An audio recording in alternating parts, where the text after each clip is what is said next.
Kan Isra dan Mi'raj. Memang Nabi nggak pernah rayain itu. Coba datangin riwayat deh. Ada nggak pernah Nabi rayain Isra Mi'raj? Memang nggak pernah. Tapi kan itu momentumnya. Kita disuruh buat majelis ilmu, jelasin kepada kaum muslimin. Bukan ditentukan tanggalnya lalu dirayakan. Karena gitu. Jadi memang ini kita hanya mengajak kepada kemurnian syariat. Tapi kalau anda menganggap ya sudahlah saya tetap mau lakukan, itu hak anda. Silahkan. Anda mau lakukan silahkan saja. Jangan salahin saya tapi. Karena saya juga punya hak menyampaikan apa yang saya tahu, gitu kan? Dan saya betul-betul bukan mengajari yang salah, cuma mengajak kepada kemurnian agama. Karena itu kalau dibiarkan saudaraku, maka akan banyak embel-embelnya, banyak bunganya. Agama kita jelas, terang, seperti matahari di siang hari, nggak butuh ditambahin, nggak butuh.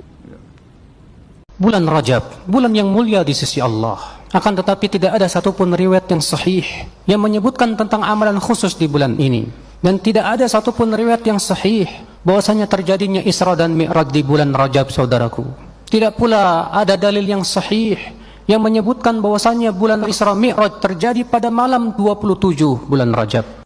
Dan ternyata Rasulullah SAW pun tidak pernah menjelaskan kepada para sahabatnya kapan terjadinya.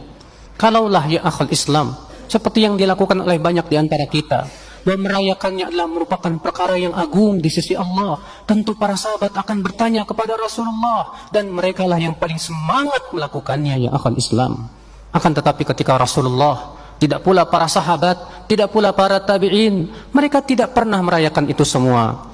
Yang terpenting adalah ya akhal Islam, kita mengamalkan konsekuensi daripada Isra dan Mi'raj itu ya akhi. Ternyata ketika diriset, Isra Mi'raj itu diriwayatkan lebih dari 16 sahabat senior. 16. Ada Anas bin Malik radhiyallahu taala anhu, ada Hudzaifah al-Yamani, ada Abdullah bin Mas'ud, ada Sayyidina Ali bin Abi Thalib radhiyallahu taala anhum jami'an. 16 sahabat utama. Terkait dengan waktunya pertanyaan Anda, ulama berbeda pendapat terkait dengan waktu kepada 5 pendapat. Ada yang mengatakan di awal masa kenabian di situ diisrakan. Ada yang mengatakan di bulan Rabiul Awal. Ada yang mengatakan setahun 2 bulan sebelum peristiwa hijrah. Ada yang mengatakan sesaat setelah Sayyidah Khadijah dan paman Nabi Abu Talib meninggal dunia. Ada pendapat 27 Rajab disampaikan oleh Syekh Al-Mansur Furi. 27 Rajab ya setelah wafatnya Sayyidah Khadijah dengan paman Nabi Abu Talib. Wafatnya itu di bulan Ramadan. Tapi tidak di tahun yang sama. Kalau di tahun yang sama sudah lewat Rajab. Di tahun berikutnya sebelum hijrah. Nah ini dianggap sebagian dari pendapat yang terkuat, rinci dengan bulan dan tanggal. Apakah memperingati Isra Mi'raj termasuk bid'ah walaupun dikemas dalam bentuk pengajian? Baik, ini fatwa tarjih ya. Ingat, ini bukan jawaban saya. Mengenai masalah bid'ah ini pernah dijelaskan dan dimuat dalam majalah Suara Muhammadiyah nomor 11 tahun ke-87 Juni tahun 2002. Adapun mengenai umuru ghairut ta'abbudi, jadi mengenai perkara yang bukan merupakan urusan ibadah, boleh dilakukan sekalipun Nabi Shallallahu Alaihi Wasallam tidak pernah mengerjakannya, dengan syarat tidak bertentangan dengan prinsip-prinsip ajaran Islam. Sehubungan dengan hal itu, kegiatan Isra dan Mi'raj ialah termasuk kegiatan yang dilakukan umat Islam setelah Rasulullah meninggal dunia, dengan arti bahwa pada zaman Rasulullah Shallallahu Alaihi Wasallam belum ada kegiatan Isra Mi'raj. Nah, peringatan itu dilakukan oleh kaum muslimin di samping untuk mensyiarkan agama Islam, juga untuk memperingati turunnya kepada Rasulullah Shallallahu Alaihi Wasallam perintah melakukan sholat wajib 5 waktu. Maka dengan peringatan itu diharapkan dapat memperkuat tekad umat Islam untuk tetap mengerjakan sholat 5 waktu dengan sebaik-baiknya. Kegiatan ini termasuk perkara bukan urusan ibadah. Bukan ibadah yang langsung ditujukan kepada Allah. Karena itu boleh dilakukan, bahkan dipandang sebagai suatu kegiatan yang bernilai ibadah. Jadi dia bukan ibadah secara ritual, tapi dia bernilai ibadah. Jika kegiatan itu menambah syiar agama Islam dan tidak bertentangan dengan prinsip-prinsip agama Islam. Maka kesimpulannya, menurut tarjih, yang tidak boleh itu kalau di situ ada ritual tertentu.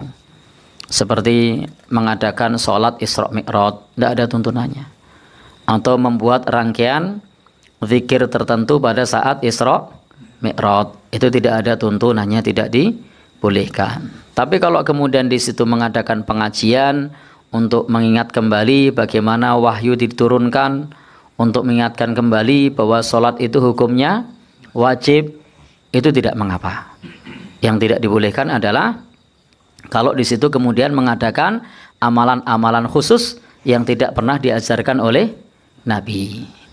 Maka di sini di Muhammadiyah tadi kita sudah membaca, membedakan yang pertama adalah umur ta'abudi. Dalam urusan ibadah maka harus ada dasarnya, seperti puasa, zikir, sholat, itu harus ada dasarnya. Tetapi ketika yang terkait dengan muamalah, terkait dengan perkara-perkara yang di situ yang sifatnya adalah mubah, maka di situ silahkan, selama tidak menyangkut wilayah ritual. Ada orang mengatakan maulid Nabi bid'ah, Isra Mi'raj bid'ah, nuzul Quran bid'ah, halal bihalal bid'ah, baca barzanji bid'ah, tahlil bid'ah, wirid yasin bid'ah, Ustaz Abdul Somad bid'ah. Maka jawabannya ada di halaman 37. Apa kata Imam Syafi'i? Al-muhdatsatu darbani. Perbuatan yang tak pernah dibuat di zaman Nabi, dibuat orang zaman sekarang, itu terbagi dua. Ma uhdisa yukhalifu kitaban. Kalau perbuatan yang dibuat-buat itu bertentangan dengan Quran, au sunnatan, bertentangan dengan sunnah, au asaran, bertentangan dengan perbuatan sahabat dan tabi'in, au ijma'an, bertentangan dengan ijma', fahadhihi bid'atud dalal, maka perbuatan itu adalah bid'ah dalalah. Wa amma ma uhditsa minal khair, kalau perbuatan itu dibuat-buat tapi dia baik, tak bertentangan dengan Quran, tak bertentangan dengan sunnah, tak bertentangan dengan asar, tak bertentangan dengan ijma', maka dia adalah bid'ah muhdatsah ghairu mazmumah. Dia tidak tercela, dia tidak jelek, disebut dengan istilah bid'ah hasanah, atau disebut juga dengan istilah bid'ah mubahah, atau juga disebut dengan istilah bid'ah wajibah, atau disebut juga dengan istilah bid'ah mahmudah. Itu yang bercakap bukan Abdul Somad, itu yang ngomong adalah Imam Syafi'i. Imam Syafi'i hafal Quran, hafal hadis, kitab Muwatta Imam Malik itu di kepala dia semua. Imam Nawawi juga begitu mengatakan bid'ah hasanah. Imam Ibnu Hajar Al-Asqalani hafalan hadisnya 300.000 hadis, juga mengakui bid'ah hasanah. Ada ulama namanya Imam Ibnu Hajar Al-Asqalani, hafalannya 300.000 hadis, mengakui bid'ah hasanah. Ada ustadz hafalannya cuma 3 hadis kalau laptopnya hidup. Kalau laptopnya mati, hilang semuanya. Sekarang kutanya orang Binjai, kalian mau ikut ulama yang hafal 300.000 hadis atau ustadz 3 hadis yang laptop hidup tadi? Jelas kan? Jelas. Nah, jadi yang kita lakukan itu adalah bid'ah hasanah. Subhanal malikil ma'bud, subhanal malikil mawjud, subhanal malikil hayyil ladzi la yanam wa la yamut wa la yafutu abada. Subuh bid'ah. Tunjukkan ini. Nah, kau baca. Kalau dia tak bertentangan dengan Quran, tak bertentangan dengan sunnah, tak bertentangan dengan asar, tak bertentangan dengan ijma', maka itu kata Imam Syafi'i namanya bid'ah ghairu mazmumah. Percaya dia alhamdulillah, tak percaya dan pukulkan kepalanya ini. Jangan, tak boleh, nanti kalian ditangkap Pak Kapolres. Tak boleh ada keributan. Polisi-polisi penting memahami buku ini, sebab banyak orang berkelahi gara-gara bid'ah ini. Berkelahi menantu sama mertua gara-gara bid'ah, membid'ahkan, menyalah-nyalahkan. Orang kalau sudah dibid'ahkan dia mengamuk, karena bid'ah itu berarti dhalalah. Kalau sudah dhalalah finnar. Orang baca Quran, ada preman baru tobat. Preman ini baru aja tobat, pagi tadi tobatnya. Malam tuh wirid Yasin dia. Yasin. Pas balik ditanya kawannya, kau dari mana? Aku dari wirid Yasin. Wirid Yasin itu bid'ah. Dia baru tobat. Aku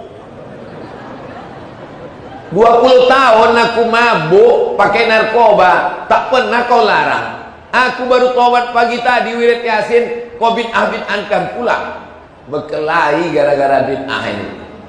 Mudah-mudahan dengan mengkaji buku ini kita menjadi orang yang menghormati keyakinan orang lain. Itu yang saya maui. Bukan saya mau mengajak orang ikut saya. Bid'ah kata guru kau, tapi kata guru aku kan belum tentu bid'ah. Memangnya guru kau aja yang guru aku rupanya tidak.